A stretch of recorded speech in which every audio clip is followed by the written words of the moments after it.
All right, here we are. I am mobile today. I'm actually headed to the airport. So I've got for our Friday financial wrap up, I have my good friend Michael Zuber. How are you, Michael? I'm doing good, Ty. Thank you very much. I love the fact that we do these even when life gets in the way. So thank you for doing this. I love it. I love the content and I love getting to talk to you every week. So let's get right into it. So let's talk about, I think something that's really confusing out there is recently the president requested to Congress to extend the eviction moratorium with the CDC. Also, too, I think there's some confusion. The eviction moratorium was supposed to end in July, but the state of California has something different. Tell us what's going on there. Yeah, so there's a couple of things going on, right? There has been discussion the last year or so about did the CDC have the authority and the rule of law to do what they did, right? And several courts and now the Supreme Court has basically come out saying, sorry, Congress never gave you the authority to do what you did. So my hands are tied. We'll give you the month of July to distribute funds, but don't do that again because you will lose. Right. That was basically late June was when all this came down. So they had the month of July to disperse funds. And now, 2 days before the end of July, Biden basically has come out saying, sorry, guys, can't do it. Supreme Court wraps my hands.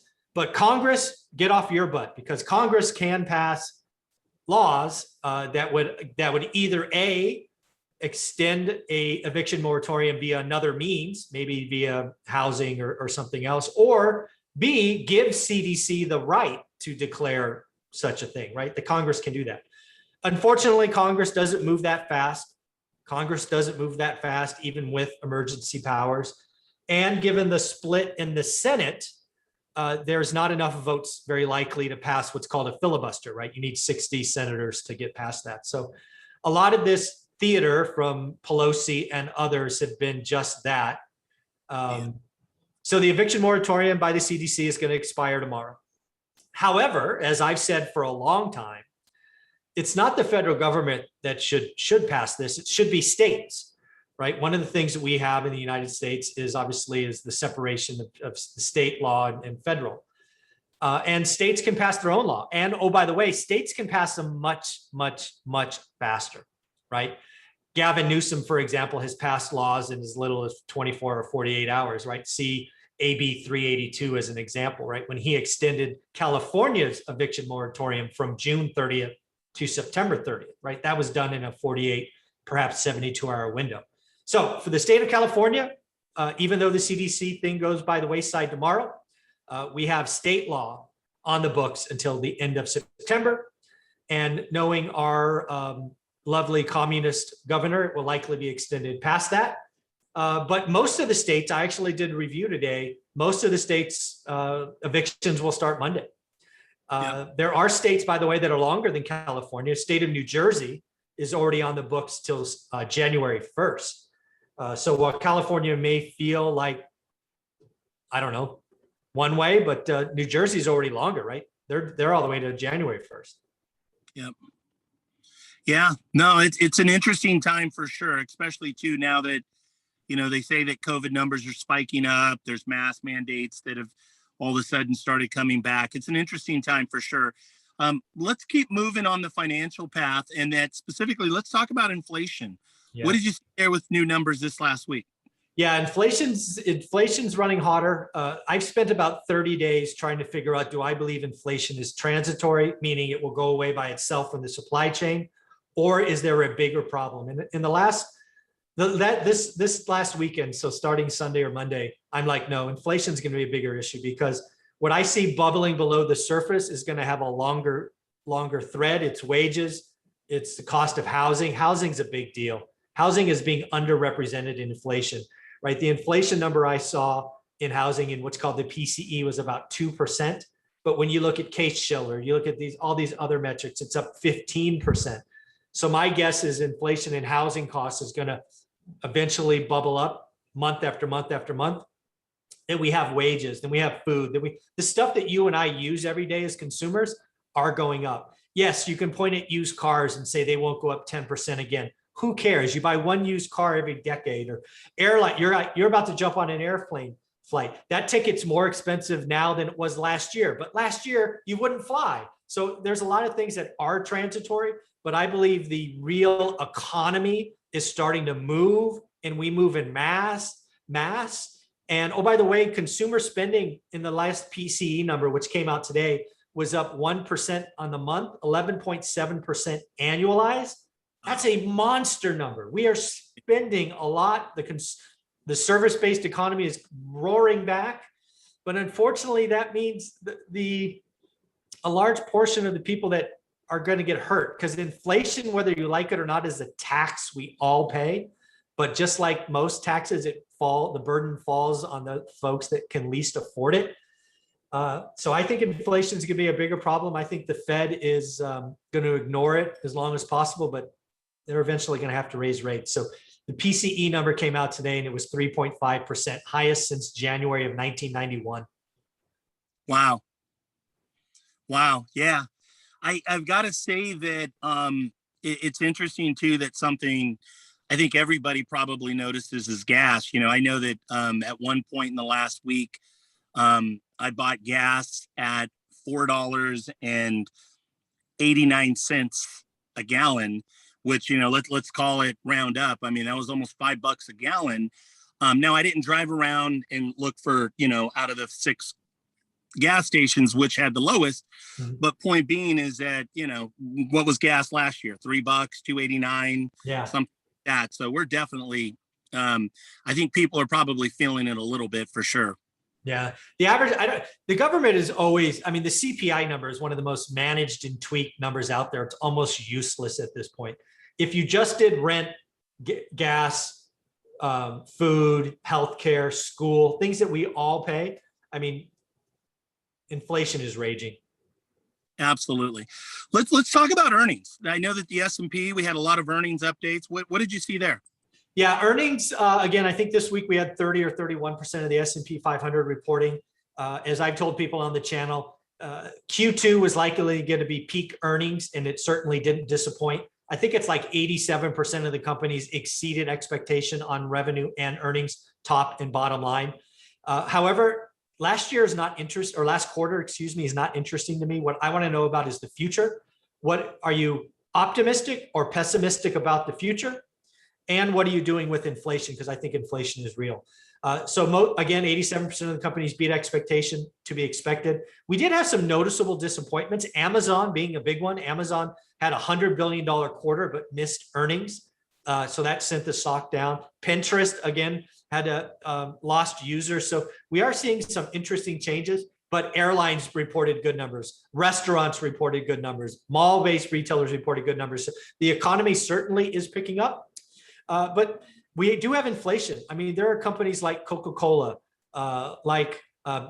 P&G&E, Apple. The supply chain is getting more expensive, and companies like Procter & Gamble is going to choose to eat margin for a little bit, while companies like Coke are raising prices because, again, input costs, labor costs, shipping costs, all of them are higher, and Coke's like, sorry, folks, I got to raise the price of a can of Coke. And we're seeing that across a lot of organizations. And then as far as going forward, we're starting to hear more and more people talk about tough compares. That's what Amazon said. Amazon's like, dude, we could not repeat what we did last year when the country was shut down. Harley Davidson's talking about the top end of the K-shaped recovery slowing down. It's just, it's going to be an interesting 6 months. Interesting 6 months. I would agree. I would completely agree. A lot of uncertainty. Let's talk about the housing slowdown. It's something that we've been talking about for a long time. You've spearheaded this conversation. You've called it, and I would say so incredibly accurate over the last, I'd say really you and I being in this conversation for the last 9 months, 12 months, but especially the last 6, 7 months. Let's talk about the housing slowdown. Yeah, the housing slowdown is happening exactly how I called it, right? What is happening now is you're seeing increased supply. That supply in general is coming out in unrealistic expectations. Because why? Because you believe the media, right? The media is talking about 50K over and no contingencies and no appraisals and all of these things. So sellers who now want to sell because they feel better, or they want to move because they want bigger, newer, or nicer area, they're throwing it on in what is now historically stupid prices. And they're sitting because at the same time, we are seeing demand from consumers who are traveling. They're like, I'm going to go on vacation. Housing is nuts. I'm not going to overpay. I'm going to go to Disneyland or whatever. And so it's a really mismatch. So more supply is coming on, demand is going down, days on market. And for the first time in most markets, we are seeing price drops. And, the beauty of what I talk about is we are probably going into a very mismatched 6-month period, hence the slowdown, where you can find motivated sellers for the first time, right? Motivated sellers is where deals are made, but they've been impossible to find because even junk was selling at retail prices, January, February, March, and April. The market's different. If you only watch the market occasionally, I have news for you. The market in August is not April. And the slowdown's real, man. I'm so glad we called it. We called it early. Inventory's building. And again, let's step back. People hear me say slowdown and they think crash. It's not, right? I talked to Brian Lebo, who's in Las Vegas the other day, and he's like, it's exactly what you're talking about. People are putting, he talked about an example. I'll be wrong, but I'll be close. There's a market where a house should go for 500. The seller thought their house was super special and was looking for 600. Well, guess what? They got one showing in 30 days. Yep. The house probably sells in February because there was no inventory. Now with more listings coming on, the buyers disappearing, they're going to have a price drop, or they're going to just take the houses off the market. So again, as a real estate agent, you really need to be coaching your clients early because you don't want to waste time, do open houses and have no one show up. And you don't want to have those angry phone calls after 10 days when you've had no offers. Because again, the market in August is not April. And the slowdown is real. It's not a crash. It's just a slowdown. So spot on. It's so spot on. It's interesting. I've got one of my investor groups that I work with. And, I'm dealing with a guy that has a really big ego. And I love him, but I'm just keeping it real. And I won't, we're conversating. Nobody knows who it is. Yeah. But it's interesting that, we put the property out there. We could see the shift in the market. We did not get the 30 offers or the 20 offers or 10 offers. And we coached and said, hey, this is not going to be the market shifting. We got an offer on the property that was basically about 1.8% off of the listing price, and they balked at it. And now it's 2.5 weeks later, and he's scratching his head and, well, maybe we should pull it off, or maybe we should do another open house or whatever. And it's just like, no, you made a mistake. You missed it. We advised for them to take that offer. Oh, for sure. And it's interesting. It was a complete miss. So very interesting times. Also, too, I want to state that on the other hand, I've got another investor group where actually we just got a deal off the multiple listing. And we hadn't got an investor fixed flip deal off the multiple listing in probably 2 or 3 years. Exactly. This is what is so important to hear and why I love people in my Facebook group, because when the market shifts and you find the MLS is going to be a source for deals, but you never know, right? When you see a price drop, you see stuff at 40 days, it used to be 20, take a shot. I have a student in my course, and you're in the course, you can see the post, right? I think it was listed at like 160 or 130. I think it was 130. They wanted to offer 95, but their agent told them no. They ended up looking at the property like after it closed, and it sold at 90. It was a great deal at 95. Their agent didn't realize what was going on. The property sells at 90. Folks, yep. I'm telling you, I'm going to be buying stuff out of the MLS because I'm going to find the motivated sellers. Some people are going to say no, right? I'm going to offer under because it's a great deal. If the seller doesn't want it, who cares? Do it again. Do it again. Do the work. Now's the time. Motivated sellers hide most of the time, but you're going to have a 6-month window where you can find them. I love it. I love it. So much opportunity when you have uncertainty, which is where we're at. We are in a time of uncertainty. So last thing I want to finish with is ask you about lending. I know there's a lot of talk. We all know that we have these historical low interest rates, but there's also some shifts in lending. Tell us about that. Yeah. One of the things you really got to pay attention to, again, I talk about in the book, right? Besides looking at your market every day, you got to keep a pulse on lending because lenders got the money, lenders make the rules. And right now it is very clear while rates are going down, lenders are getting tighter, right? Debt to income, credit, seasoned money, reserves in the bank. years of employment. It is getting harder to get a loan exactly at the time that money's getting the cheapest. So do your homework.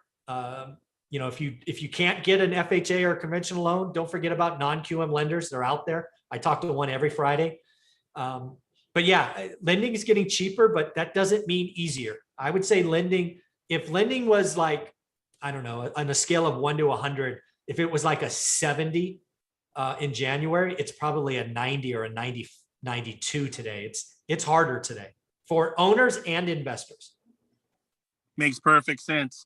Well, Michael, thank you for your time today. As always, for everybody out there, anybody watching this, do yourself a favor, subscribe to his YouTube channel. It's the best financial news content. It's some of the best real estate content out there on YouTube. And then also too, if I know there's a handful of you out there that maybe are looking, to learn more and to develop more skill sets and get more tools in your toolbox, Michael has a great course. It's incredibly affordable. Where can they find the course, Michael? Yeah, if you go to my website, One Rental at a Time, or you go to any of my YouTube videos, the links below, it's an amazing value. It's $299, not to hide the price. It's only $299. It's a great value just for what I bring. But you got to realize I now have 7 or 8 multimillionaires adding bonus content. It's unheard of, and I got more and more coming. It's pretty amazing. I love it. Well, Michael, thank you for all that you do for our community. Have a great weekend. Thank you, everybody, all the viewers. Thanks so much. Travel safe.